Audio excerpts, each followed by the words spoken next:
This is Keen On, the daily now.tv chat show with some of the world's leading thinkers and writers.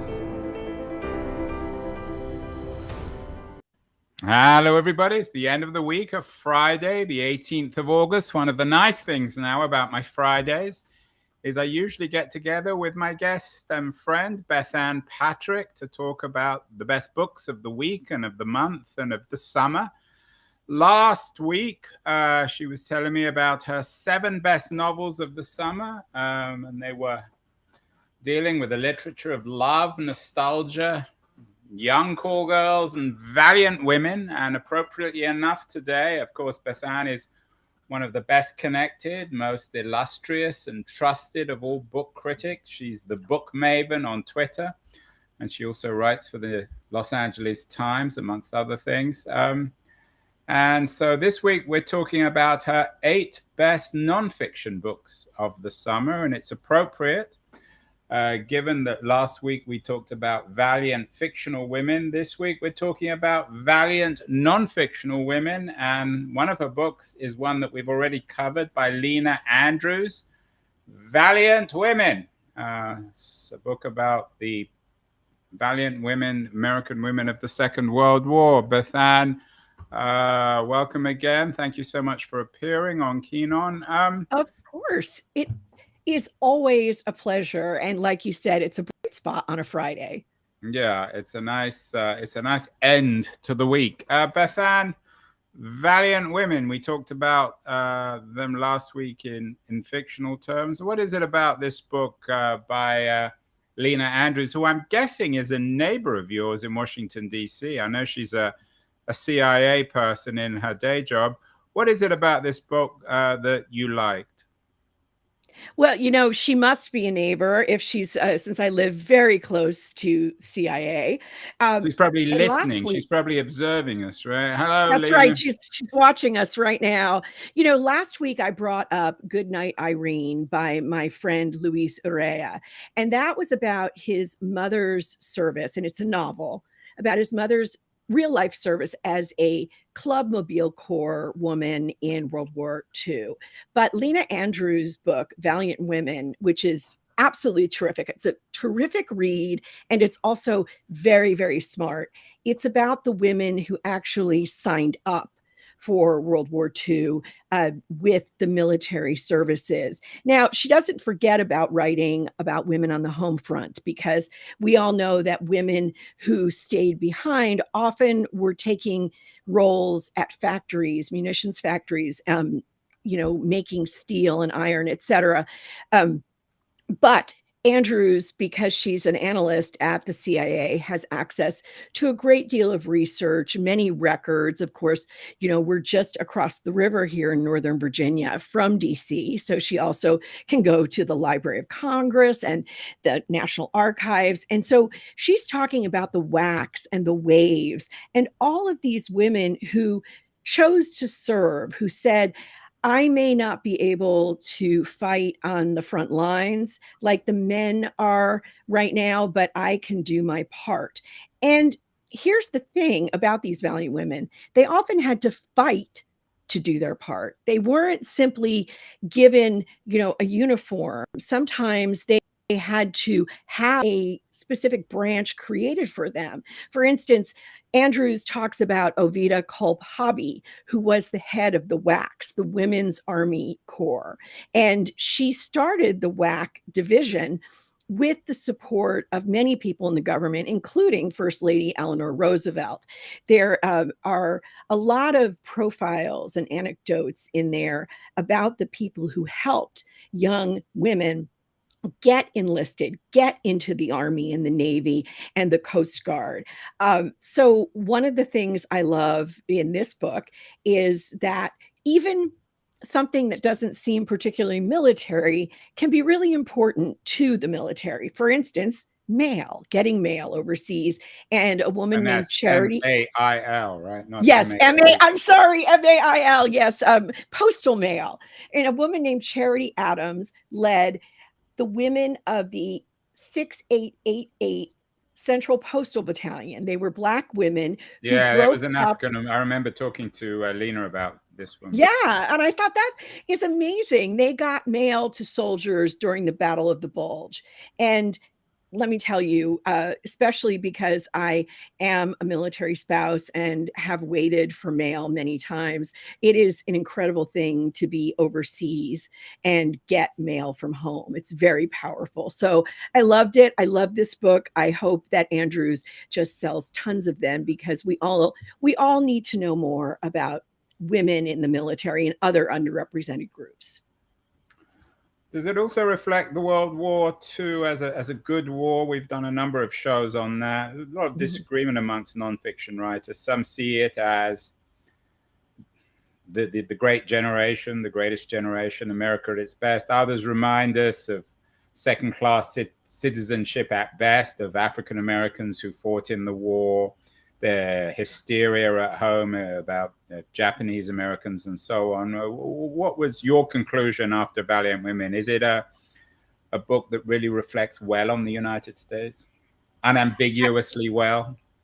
I think it is ambiguously well, not unambiguously well, because Andrews does point out, as I said a couple of minutes ago, that these women had to fight to get the right to serve. So she's not ignoring the fact that the US doesn't always do the perfect thing or the right thing. She is saying, look, these were people, individuals who really believed in their country, and they wanted to be able to stand up for what they believed in.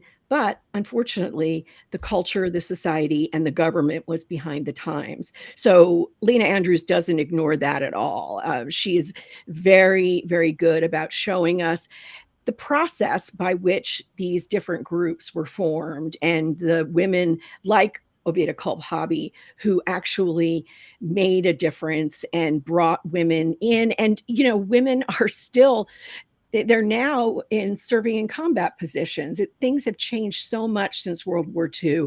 But what hasn't changed is that American women want to be able to serve their country just as American men do. And I think that is one of the reasons that Andrews wrote this book, to show this modern era influx of women into our armed forces.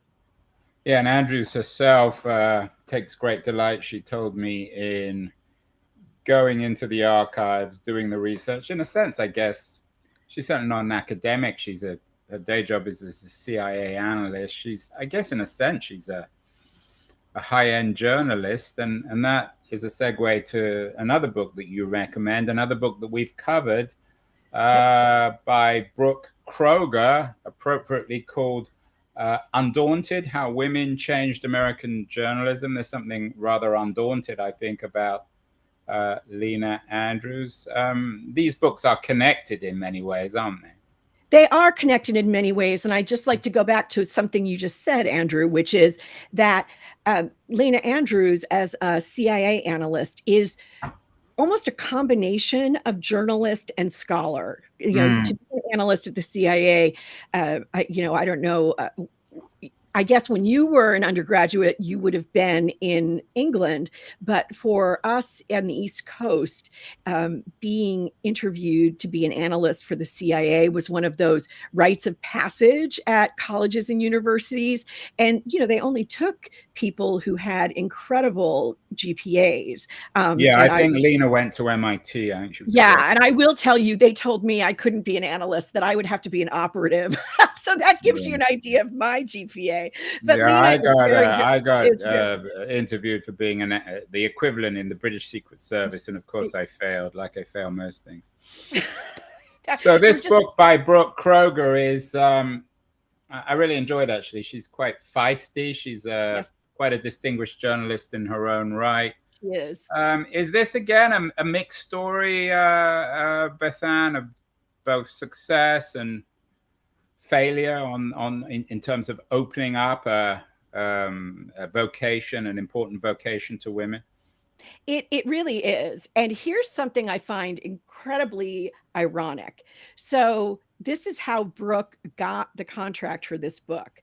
She got a call from a vice president at Alfred A. Knopf, the venerable publishing house, and was told, we want to publish the assignment of a lifetime, a really good trade book that covers the history of American women who are journalists and reporters. And of course, that person was a man. And the irony is, I mean, Jonathan Siegel is a very, very great publishing figure. It's just that in our society, often men still hold the keys to things like contracts and book advances. But Brooke Kroger, who is so accomplished herself, took this and ran with it. And what she's produced, and this is extraordinary, it's a 600-page long history of women in journalism. And it's, as you can see from the title, it's how women changed American journalism. So it's not just a dry history of, okay, she did this, she did that, she worked at the New York Times, she worked at this. It is a real examination of how women came into journalism in American times, and how their interests changed the way newspapers were put together, how their interests changed what was investigated, how important it is that we still have women reporters, journalists, editors, so that things like reproductive rights can be covered. And Kroger takes a real look at what it means. I'm going to borrow a phrase from Virginia Woolf and say, these are women who wanted a byline of their own. And some of them were young, some of them were older, some of them were Black, some of them were white, but they have been incredibly brave and intrepid. And in some ways, even, for instance, Martha Gellhorn, who was an incredible figure. Yeah, she sort of, who connects, I guess, Valiant Women and Undaunted. Exactly, she does.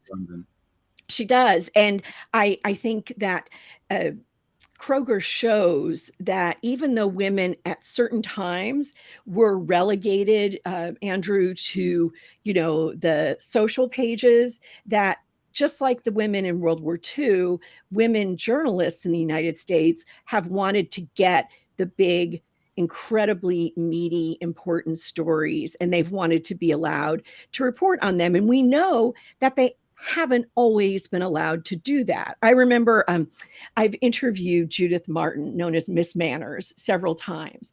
And one of the things that she'll talk about is being a young Washington Post reporter in the 1960s, when they first began the style section in the Washington Post, and how women were sort of stuck there. And it was really difficult to find a way into another part of the paper.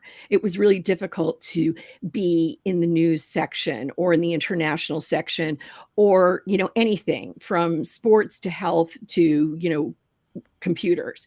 So this is real. And it's still, Judith Martin is not particularly elderly. She's someone who experienced this. And so this is not old history. This is not past. This is the American present. And I think Kroger has given such a resource to anyone who wants to study this topic. It's just a tremendous, tremendous book. Yeah, I really enjoyed interviewing her. She's, as I said, she rather feisty, corrected me on several occasions, deservedly so. Both those books deal with very clear divisions between men and women. Another of your books, though, is on the increasingly blurred distinction between them. Elliot Page has a new book out, Page Boy, a book about the increasing fluidity of gendered differences. Tell me about Page Boy. I think that this is a memoir that is going to help a lot of people, and here's why. One of the lines that moved me when I was deciding, whether or not to take a look at this book, was something in the copy, the jacket or the marketing copy, that said, the author had already started acting professionally at the age of 9, but he had already learned to play a part. And I thought, that's that's so difficult and heart-wrenching to think of a 9-year-old going into the Hollywood machine and knowing that he was already hiding his true self. And so this story is one that everyone thinks they know. Everyone thinks, oh, we remember, her. They'll say her instead of he, even though Elliot Page uses he, him pronouns and is a trans man. And we all remember Elliot Page in his role in the film Juno, which was a quirky, eccentric, and somewhat bittersweet comedy. But in the book, in Page Boy, Elliot describes how awful it was to have to be seen as this new sort of ingenue like actor, like, oh, she's so pretty, she's so this, while he was struggling mightily to accept himself.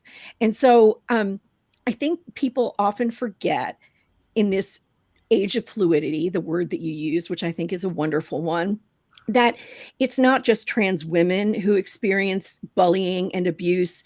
Trans men also experience a great deal of bullying and abuse. One of the things that's so beautiful in this book is that Elliot's mother, her love for him and his love for her comes through on every page. And I think this is a book, I mean, it's wonderful for another Elliot, for a trans man, for someone who's gone through this, but it's even more important, Andrew, for parents who may have a child in transition to read this book and to see you don't have to go through a let me reject my child, oh, let me bring the child back. You can love them all the way through. And that is a very powerful thing. And to just, say that one of the things I loved that you see is in the Umbrella Academy, where Elliot acts. It's a wonderful TV series based on a graphic novel.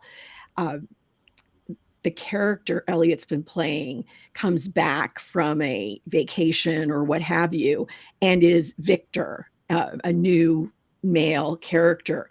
And everyone just says, hey, way to go. This is who you are, and Victor says, yeah, this is just me. And I thought, this is one of those books that has a lot of torment in it, inner torment.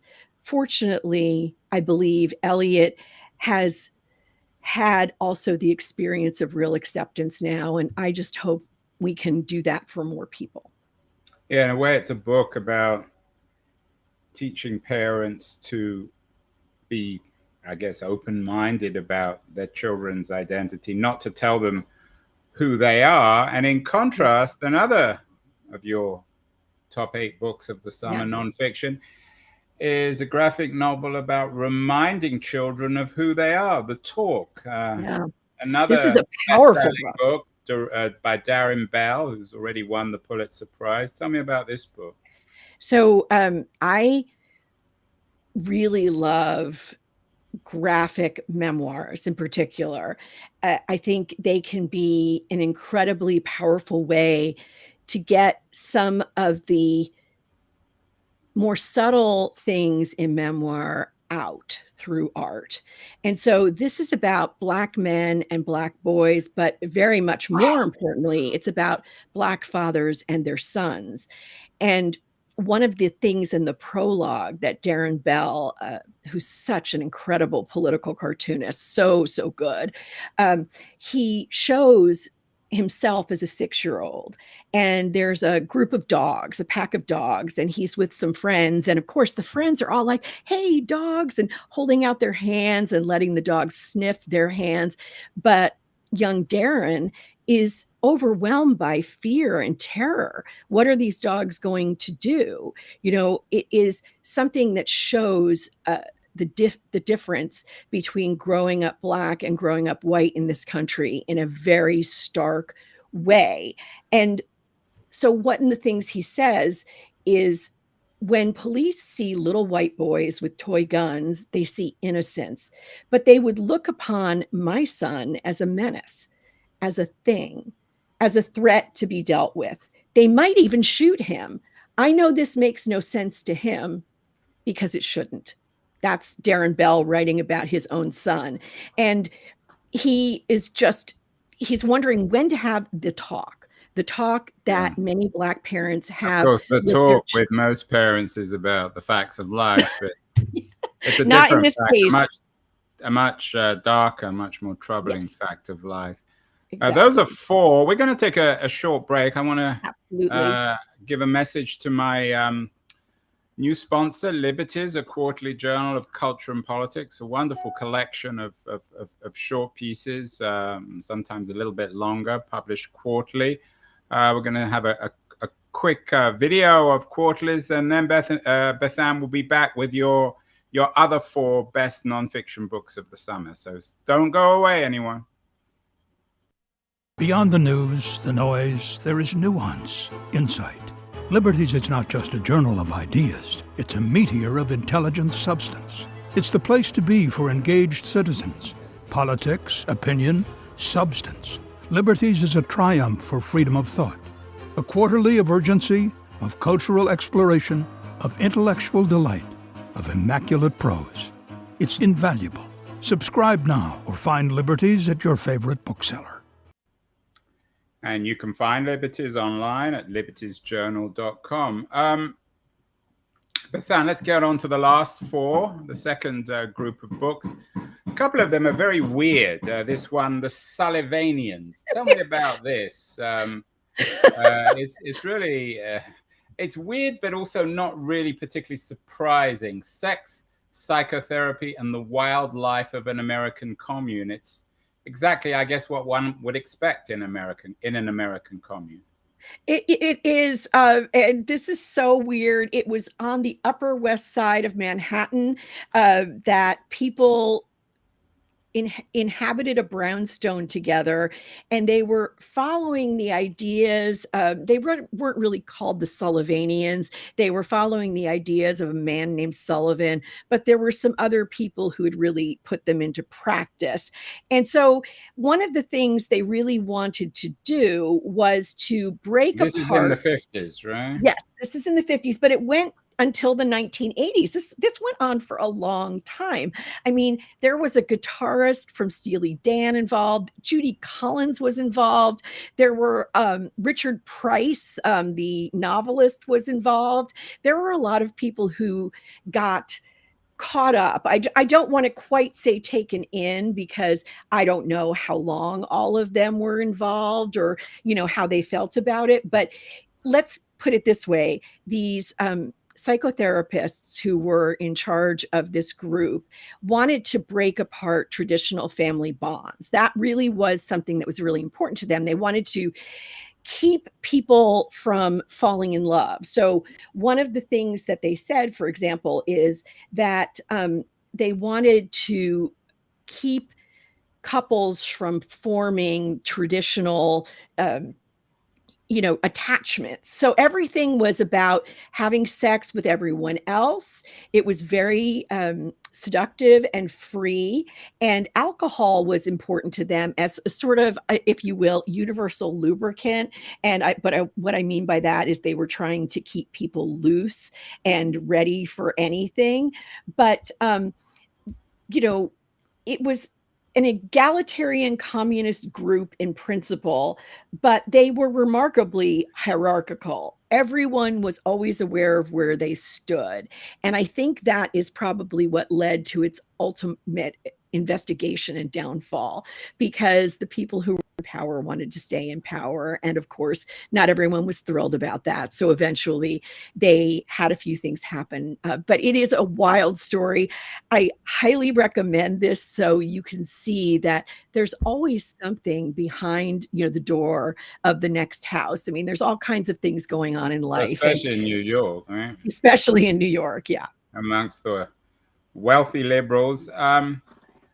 Yes. Not for the first or the last time, a narrative of a cult. And another fascinating and peculiar story, Anansi's Gold, the man who looted the West, outfoxed Washington, and swindled the world. We've all heard of course, of those notorious online Nigerian scams. But here we have a man who successfully actually orchestrated swindling the world. Tell me about Anansi's Gold. Well, I love this book, and I think I actually spoke about it a few weeks ago with you, Andrew, so I'll be very quick. But basically, this starts in 1966 Ghana. Kwame Nkrumah has just been deposed. And so a man who says his name is Dr. John Mieza says he's got access to the millions of dollars that Nkrumah had put into something he called the Oman Ghana Trust Fund. And he said it was in a Swiss bank and he could get this money. So he just needed this from someone, or he needed that from someone, or he needed $10,000 here for a private jet. And he was incredibly, incredibly successful. Okay. And there were people who tried to bring him to justice and failed. He was sort of trying, he said, to sell liberation. He said he was trying to sell a chance to repair the wounds of colonialism. But really, what he was doing was exploiting Ghana's ancestral wealth and exploiting people in Ghana, which has a very vulnerable history. So Yapoka Yibo, Yibo, the journalist, the Ghanaian journalist who's written this book, incredible. It's energetic, it's dynamic, it is just such a great read, but it's also a really interesting read at this time, Andrew, when all of us know that African land resources and governments, there are other countries that might want to have control of them. It may no longer be the British government, but there are other governments. Touches, of course, on the different conceptions of geography, and your other two books, the best nonfiction of the summer, also deal with one kind of geography or another, particularly environmental geography. The Underworld, Journeys to the Depths of the Ocean, actually reminds me, this one, of a new book by Laura Trethewey, who has a new book, The Deepest Map, about her investigations of the oceans. Actually, these books would be a great read together. There's also an historic book, and of course, I've forgotten its title. It's about William Beebe, whom I believe both Trethewey and Casey talk about, the man who went below in the first bathysphere, the first submersible that could go to the depths. And so the depths of the ocean, in case someone doesn't know, mean anything below 650 feet. So, for example, sharks and dolphins and creatures like that, they're all really on the surface of the oceans. 650 feet and below is deep, deep water.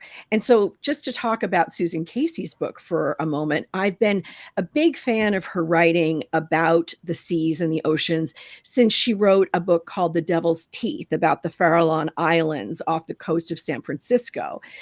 She has a real general reader and writer's gift for making big scientific ideas accessible. And not the least because she actually makes these trips. So in this, remember Ocean Gate? Well, that's not what Susan Casey is taking part in, okay? She did, however, take a voyage to the depths of the ocean with a very rich man named Victor Vescovo, who has his own weird little submersible that he calls the limiting factor. Yeah, very topical, sadly. Yeah, sadly, very topical. And so she says, I loved this. She says, unlike space, Susan Casey writes, when you go down to these depths, you're surrounded by life. And I thought that was such a powerful statement. The ocean is much more accessible than outer space, but we have not put the money, into exploring it the way we have put money into exploring outer space. Yeah, and another way of thinking about your Nancy's goal, the ocean is the next chapter in discovering, so to speak, Africa, and we can learn about the failures and mistakes and tragedies of colonialism, I think, in terms of the exploitation and discovery of this underworld. Absolutely, absolutely. And so, although we probably won't, of course, because we never do. we never we learn nothing. But my final book, I think you've got a Well, the slide final for book, it. I got a good segue to this, The Quickening. It wouldn't be possible to do a best nonfiction book of the summer of 2023, of course, without the environment. July being the hottest month on record, and this new book, The Quickening: Creation and Community at the Ends of the Earth by Elizabeth Rush. How dark is this book? It is remarkably not at all dark. I don't know how she's done it, but this is, I say, going from Susan Casey in the depths, we go to Elizabeth Rush in the breadths. So basically, she goes to the Antarctic and she talks a lot about climate change and environmental destruction, things that makes this book completely different from other books about climate change right now, is that Elizabeth Rush is considering motherhood. And Elizabeth Rush is saying, here I am seeing all of these things at the Antarctic that are really sad. For instance, some of the places that she gets to walk, where no human has ever walked before, are only available because of environmental destruction. And so she is meditating on whether or not to bring a human being into a world that seems poised on the brink of destruction. But when she starts thinking about it, she brings in a certain kind of hope and joy. For example, one of the things she points out is that many of us have been so concerned with our carbon footprint. That's a phrase we all know so well now. Guess what?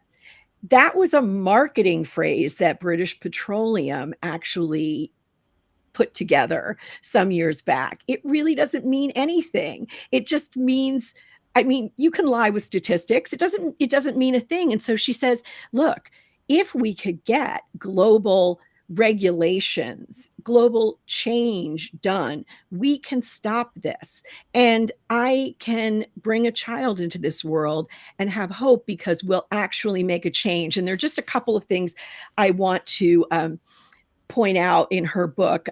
My colleague Lorraine Berry, who also writes for the LA Times, put together an incredible review of this book, The Quickening.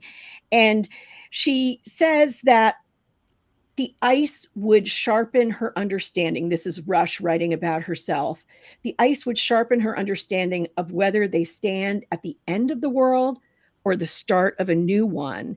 And Lorraine Berry then closes with, these are not the outer limits. This is where we all are today.